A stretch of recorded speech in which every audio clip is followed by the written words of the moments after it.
Honestly, I should just stay off Twitter.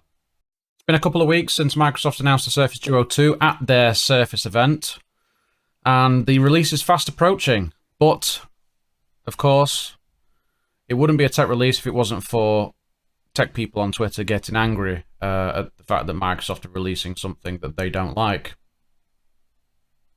So yeah, a number of complaints about the Surface Duo 2, such as these.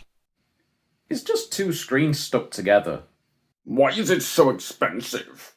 Not even a real foldable. Look at the camera bump. Why don't they just make it flush? Now, obviously, these statements aren't justified at all, but because of the Duo 1's issues, and there were many, people are going to judge the Duo 2 the same way. And also because it's Microsoft. People do like to hate on Microsoft as much as they say they don't. I mean, I get it. The original Duo had a lot of issues. There was issues with software updates, the plastic around the USB-C port cracking because of how thin the device was, updates just not getting released timely enough, and then also the camera system, or lack of the camera system. Everybody wanted it to be like every other phone, and because it only had a front-facing camera on the inside, people weren't happy with that. And I should clarify, I'm not a Surface Duo owner. I'm having to go on what other people have said about the device. I know a few people that have the device and use it in addition to another phone because it wasn't really intended to replace a phone. And you've got to understand that it was a first-generation device. It's Microsoft's first real Android device, and it wasn't even meant to be an Android device originally. So I think people need to sort of get things in perspective a little bit and try and cut them a little bit of slack and maybe just wait and see what the Duo 2 is actually like once people have had a bit of time with it and we get to see what the software situation is like.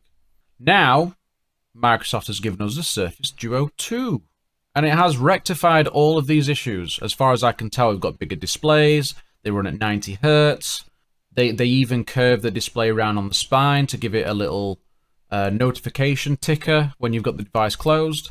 They've also added a triple camera system because a lot of the techies, YouTubers were complaining that the original Duo did not have a camera system.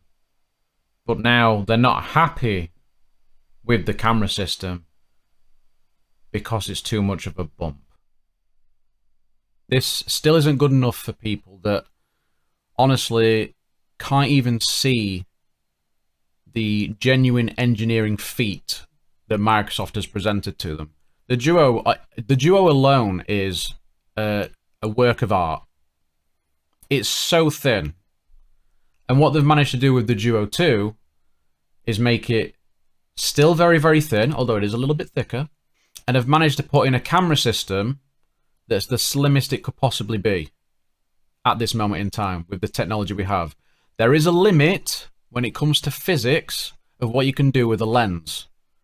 People keep saying, oh, well, they could have just made it flush. If they could have just made it flush, they would have. Why wouldn't they? So a lot of these complaints are not genuine.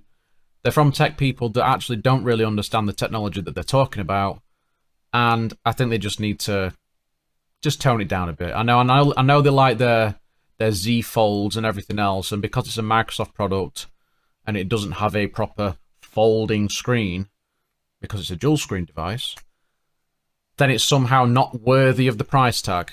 That's not true. Just take a step back, look at things in a more analytical way, look at things properly. That's all I ask. Anyway, rant over. I've been Dan. Stay grounded. I'll see you soon, guys.